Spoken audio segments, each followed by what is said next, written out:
Welcome back to The Mentors. This is Vadim. And Sergey. And this is the second time we did this in the last 30 minutes. So you're actually back in time with us right now to last week. If you don't know, or maybe you do know, we actually record most of these 5-minute pick-me-ups the same day we release it. So usually you're hearing what just happened. Today, however, we are in sunny Dominican. Well, actually, today we're in New York City. But when you're hearing this episode, we're going to be in sunny Dominican Republic, La Romana to be exact, spending some quality time with our fam, our brother, his wife, and our beautiful nephews, those lattes. Handsome. So this episode was actually recorded at the same time as last week's 5-minute pick-me-up.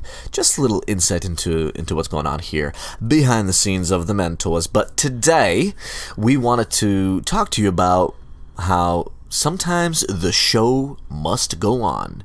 What do we mean by that? Well, in life we have a lot of situations where we might be in front of somebody in a communication scenario, whether it's in a presentation or a pitch or a performance even. Well, it comes from acting, as we know. You hear this about, for example, plays. Even a school play, maybe you heard this if you were like in elementary school or something. Your teacher would tell you, just remember, the show must go on. But why do teachers say that, or why do playwrights or actors say the show must go on? Well, when you're doing something live, when you have something happening and an unexpected roadblock comes your way, guess what? In a stage scenario, there's still people sitting there and you still have to deliver those lines. You still have to go on with the play. You can't just stop it. And so we want to draw parallels to how that can happen in your day-to-day life. So for me, there was a cautionary tale where in college, Sergey and I starred in a play called Grease, the musical. Most of you guys know this. And there was a scene where all the gang members, so if you don't know what Grease is about, we're not going to tell you, go watch it, but the general setting is this is in a high school and there's a group of boys and girls, and the boys are all part of this burger, they're called the Burger Palace Boys, right? I think it's like the Burger Boys. Or right? The Burger Boys. See, I don't even know my own play references. But they're like in a little high school gang together. And so there's a scene where we all run out on stage, and I'm the first one to run out. And once we kind of all position ourselves, you can tell that we're all carrying different parts of cars. So somebody has like a hubcap, another person might have a steering wheel, and I happen to have dice that I picked up from the inside of the car, or so tells the story. And the first line to open the act was, "Hey, Kaniki, check out these dice." There's a reason why I'll never forget this quote, is because I delivered it a little bit differently. I don't know why. But sometimes I do stutter a little bit. Like once in a while it happens for me. I ran out on stage and the line was delivered this way. "Hey, Kaniki, check out these dice." Literally, this is how long it was. It wasn't like a little stutter. It was at least 10 seconds of just... It was incredibly embarrassing. I remember because I was sitting on the floor like 2 feet away from you because we played brothers in this version of Grease. And I was like, oh my God, when is he going to spit it out?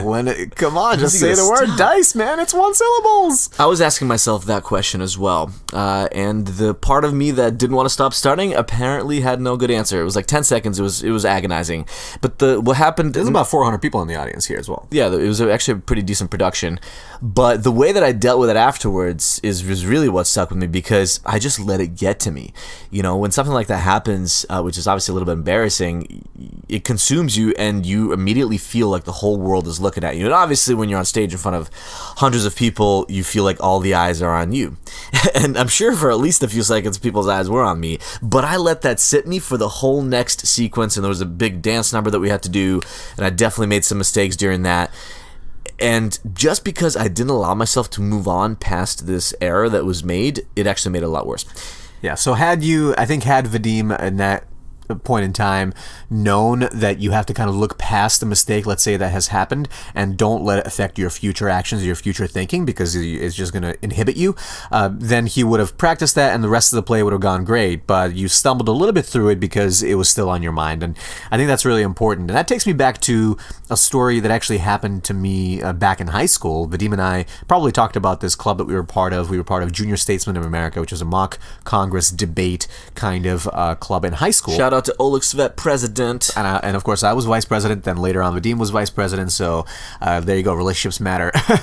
But we had fair elections to those roles. Now I will say. But I remember one of the first speeches that I signed up to do, and I think this was in Stamford, Connecticut. There were conventions in Stanford and in Washington D.C., and this one was in Stanford. And I just, for some reason, I don't know why, I felt like we should break the ice in some way. And I had my friends sitting in the front row of this presentation, about 50 people or so in the audience, which for me was pretty substantial. That was probably the biggest crowd I'd ever had spoken with at that point, at that point.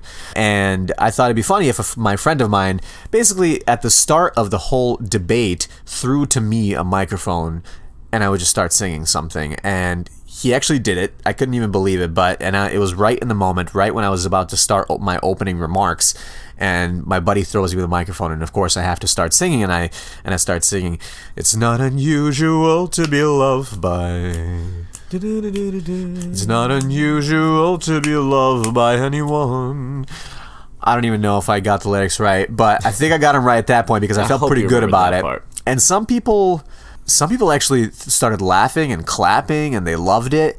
But then there were a few that I guess didn't love it, and I kind of had to roll with the punches at this point, right? The show must go on. I got to deliver my debate. It was actually about a serious topic. But I will say, I mean, at this point, you weren't rolling with the punches. Mostly, it was a positive reaction. It was mostly positive. I felt pretty good about it. But this one girl came up to me and she said, "Hey, listen, if you're not going to take this debate seriously, then why don't you let me do the opening remarks in your stead?" And obviously I wasn't going to let that happen. Did she say in your stead? I don't know how she said it, but probably... Was she some kind of count or something? Well, actually, the kids that were part of this club were really, really actually proficient speakers most of the time. I was just learning, so I was just happy to be there. Sure, we were faking it until we were making it. But these kids were like students in Horace Mann, some of the best prep schools in the country. Yeah, so whatever. I mean, for me, it was just kind of for fun, which is also part of the reason why I did it. But I was like, no, it's fine. I'm going to give the opening remarks. And, lo and behold, whatever it was, maybe because I prepared well for it or whatever it was, but my debate ended up going really well. I won the Best Speaker award at the end. And that young woman came up to me afterwards and apologized and said, you actually did a great job, and I'm glad that you ended up delivering this speech. So, yeah, it just goes to show must go on. In the end, it was really a positive, and I think it probably added to why I ended up winning in that particular speech. Well, the thing is, obviously, she was taking things really seriously, and she expected a good debate. Now, for you, this was a way to break the ice, and what she didn't recognize is that was the exact point and mechanism of that approach, not that you were just trying to make light of the situation or the topic that you were discussing. And obviously, your job was to do a good job with the debate and make sure that it's all well researched and that you sound like you know what you're talking about, which you obviously delivered on.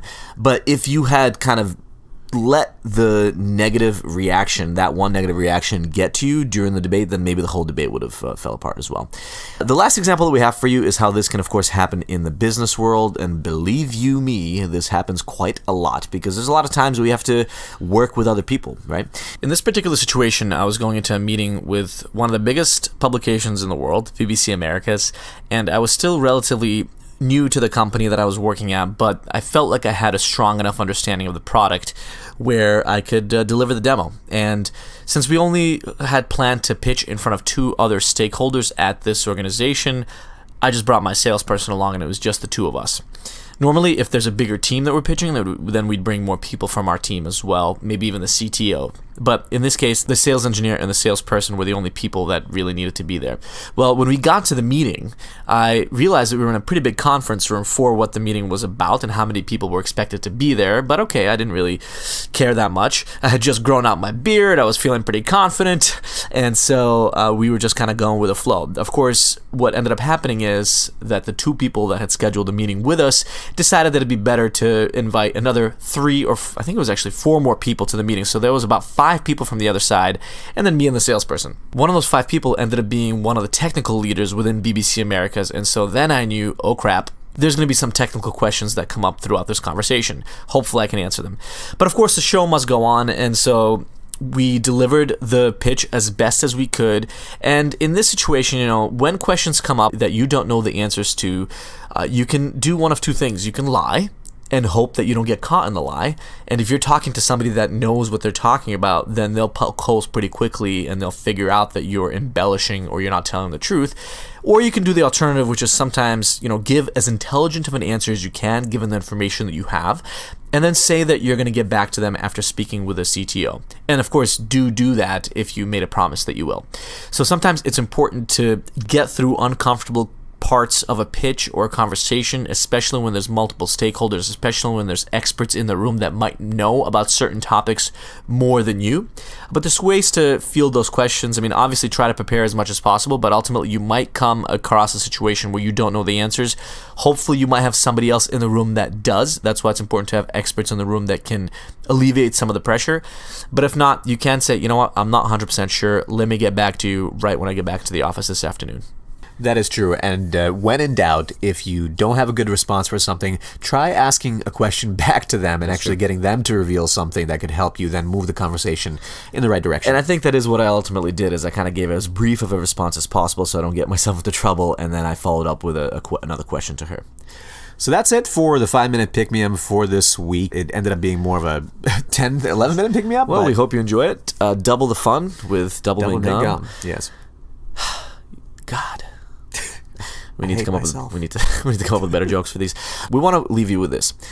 If you made a mistake during a presentation or a pitch or anywhere where you're in front of people, now you probably agree with us that the best thing you can do is to not let it linger in your mind, because that will ultimately contribute to even more mistakes. Best case scenario, worst case scenario, you'll actually completely freeze up. That can happen as well. And so better to shed it as quickly as possible and just pretend that the presentation or whatever you're doing is starting afresh and just moving it forward. Don't hold on to the past, and you'll probably do much better. And the more confident you act, the more confident you will then become. It's kind of interesting effect that happens. That's true. So. It's kind of like when you smile while you're talking, you're more likely to sound happier. Same thing here. Hope you enjoyed this episode of The Mentors, and we hope that you have a wonderful week ahead.